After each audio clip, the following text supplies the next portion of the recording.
ಸೂಕ್ತ ನ್ಯೂಸ್ಗೆ ಸ್ವಾಗತ. ನಾನು ರಮ್ಯಾ ಶ್ರೀನಿವಾಸ್. ಕರಾವಳಿ ಪ್ರದೇಶದಲ್ಲಿ ಅದರಲ್ಲೂ ಸಮುದ್ರ ತೀರ ಪ್ರದೇಶದಲ್ಲಿ ತೆಂಗು ಬೆಳೆ ಅಧಿಕವಾಗಿ ಬೆಳೆಯುತ್ತದೆ.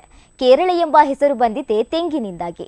ಕಲ್ಪವೃಕ್ಷ ಎಂದೇ ಕರೆಯಲ್ಪಡುವ ತೆಂಗು ಪ್ರಸ್ತುತ ಮೌಲ್ಯವರ್ಧಿತ ಉತ್ಪನ್ನಗಳಲ್ಲಿ ದೇಶಾದ್ಯಂತ ತನ್ನದೇ ಆದ ಛಾಪನ್ನ ಮೂಡಿಸಿದೆ ಎಂದು ದಕ್ಷಿಣ ಕನ್ನಡ ತೆಂಗು ರೈತ ಉತ್ಪಾದಕರ ಕಂಪನಿಯ ಸಲಹೆಗಾರ ಶಂಕರ್ ಭಟ್ ಬದನಾಜೆ ಹೇಳಿದ್ದಾರೆ.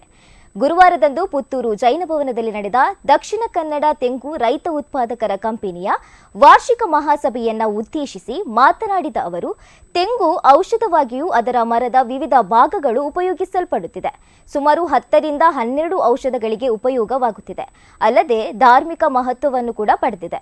ಈ ನಿಟ್ಟಿನಲ್ಲಿ ತೆಂಗು ರೈತ ಉತ್ಪಾದಕರ ಕಂಪನಿ ವಿವಿಧ ಮೌಲ್ಯವರ್ಧಿತ ಉತ್ಪನ್ನಗಳನ್ನು ತಯಾರಿಸಿ ಮಹಿಳೆಯರಿಗೆ ತರಬೇತಿ ನೀಡಿ ಸ್ವಾವಲಂಬಿಗಳನ್ನಾಗಿ ಮಾಡಿರುವುದು ಶ್ಲಾಘನೀಯ ಎಂದರು. ಇದೇ ವೇಳೆ ಸಭೆಯಲ್ಲಿ ಮಾತನಾಡಿದ ದಕ್ಷಿಣ ಕನ್ನಡ ತೆಂಗು ರೈತ ಉತ್ಪಾದಕರ ಕಂಪನಿ ಗೌರವಾಧ್ಯಕ್ಷ ಸುಭಾಷ್ ರೈ ಕಡಮಚಲು ಮಾತನಾಡಿ, ಪ್ರಸ್ತುತ ತೆಂಗಿನ ಬೆಲೆ ಏರಿಕೆಯಲ್ಲಿ ತೆಂಗು ರೈತ ಉತ್ಪಾದಕರ ಕಂಪನಿಯ ಪಾತ್ರ ಬಹಳಷ್ಟಿದೆ. ಕಂಪನಿಯ ಮುಂದಿನ ಯೋಜನೆ ಕಾರ್ಯರೂಪಕ್ಕೆ ಬಂದರೆ ಕಂಪನಿ ಬೆಳೆಯುವುದರ ಜೊತೆಗೆ ರೈತರಿಗೂ ಉಪಯೋಗವಾಗಲಿದೆ ಎಂದ ಅವರು, ರೈತ ಆತ್ಮತೃಪ್ತಿ ಕಂಡುಕೊಂಡರೆ ಬದುಕಿನಲ್ಲಿ ಸಂತೃಪ್ತಿ ಕಾಣಲು ಸಾಧ್ಯ.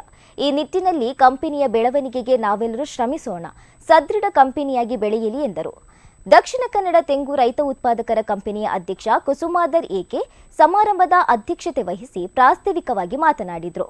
ಮುಖ್ಯ ಅತಿಥಿಗಳಾಗಿ ನ್ಯಾಯವಾದಿ ಚಿದಾನಂದ ಬೈಲಾಡಿ, ವೇದಿಕೆಯಲ್ಲಿ ನಿರ್ದೇಶಕರಾದ ಲತಾ, ತಿಮ್ಮಪ್ಪ, ಹರಿಪ್ರಸಾದ್, ವಸಂತ್ ಕೆ, ನಿತ್ಯಾನಂದ ಮುಂಡೋಡಿ, ಕುಮಾರ್ ಪೆರ್ನಾಜೆ, ಮಹಲಿಂಗ ನಾಯ್ಕ್ ಅಮೈ, ಗಣಪತಿ, ಪೂವಪ್ಪ ಗೌಡ, ಡೇವಿಡ್ ಕೊಕ್ಕಡ ಉಪಸ್ಥಿತರಿದ್ದರು.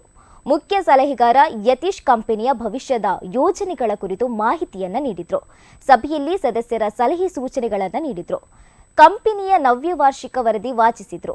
ಬೆಂಗಳೂರಿನ ಹೇಮಂತ್ ಅಂಡ್ ಅಸೋಸಿಯೇಟ್ನ ಕಿರಣ್ ಕಂಪನಿಯ ಲೆಕ್ಕಪತ್ರ ಮಂಡನೆಯನ್ನ ಮಾಡಿದ್ರು. ಸರಸ್ವತಿ ಪ್ರಾರ್ಥನೆಯನ್ನ ಹಾಡಿದ್ರು. ಕಂಪನಿ ಉಪಾಧ್ಯಕ್ಷ ಗಿರಿಧರ್ ಸ್ಕಂದ ಸ್ವಾಗತಿಸಿ ಸಿಬ್ಬಂದಿ ಶ್ರೀನಿಧಿ ಕಾರ್ಯಕ್ರಮವನ್ನ ನಿರೂಪಿಸಿದ್ರು. ನಿರ್ದೇಶಕ ತಿಮ್ಮಪ್ಪ ವಿ ವಂದಿಸಿದರು. ಸಿಬ್ಬಂದಿ ವರ್ಗದವರು ಕೂಡ ಉಪಸ್ಥಿತರಿದ್ದರು.